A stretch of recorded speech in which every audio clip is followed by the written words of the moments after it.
you're on your second bottle of Pinot with David Corrios, and we're all standing in the bar comparing the size of our balls, not in a metaphorical sense.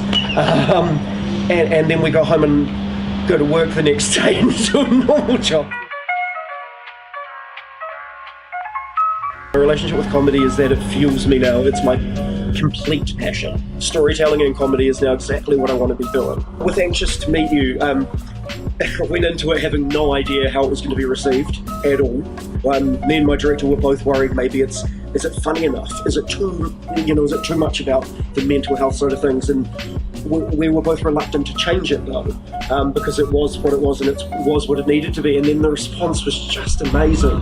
Writing what you know is always the most powerful thing a writer can do, I think. I ended up finding it a lot easier because suddenly I'm just looking back, like something terrible happens to me with my anxiety or something, and at the time, oh, this is terrible. As soon as I feel a bit better, I'm like, yes, I've got a new 4 minutes of material. Being a storytelling comedian is really rewarding, but it's also, I feel like it's even more vulnerable when you're telling the truth about yourself, because there's nothing to hide behind. I've suddenly been put in a position where I'm allowed to talk in all these avenues to all these different people about my mental health, which is terrifying, but really, really awesome that this show has sort of put me out there as someone who is an artist who is willing to talk about it. And suddenly being in a position where something I created to make people laugh is now taking the conversation a step further is just the best thing in the world. So 4 years ago when I took to the stage for the first time, for me, it was about how much I could get away with saying. So it was, how rude can I be because I'm a comedian? There's no consequences if you're a comedian, which I don't believe in at all. And for me now that's changed because I went from playing this character of myself, which was really dry and really like unenergized, making up stories, to just getting up there being myself and talking about things that have happened that is embarrassing and funny.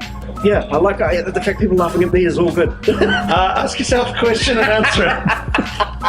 Why do I do these interviews with Sean Moody? Ask myself a question and answer it. As a comedian, what do I want to do that's different to what other comedians are doing?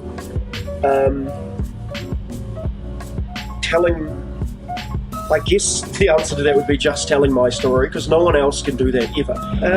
I think because I've been acting since I was about 6, so I've always been comfortable being on stage. And the thing I actually found the hardest when I started comedy was not coming across like an actor who had learnt lines. And so that took me about 2 years to get over, to go from playing this character of myself that I thought people would find funny, and not being Ashton the actor on stage, but just being Ashton the person. I mean, comedy, it's so cheesy, but comedy is like a family, because you don't choose the people that are in the industry, but it benefits everyone if you get along with each other. I mean, there's always a rivalry and a jealousy, that I have towards the success of other people, of course. And I think that people would be lying if they said deep down we don't sometimes get jealous at how well someone's doing. But that comes after a respect and an appreciation of how hard they're working and how well they're doing. I just love alcohol, eh? We just actually like bantering and having a good time. The whole thing is like, we like to make people laugh on stage, and we like to laugh ourselves off stage.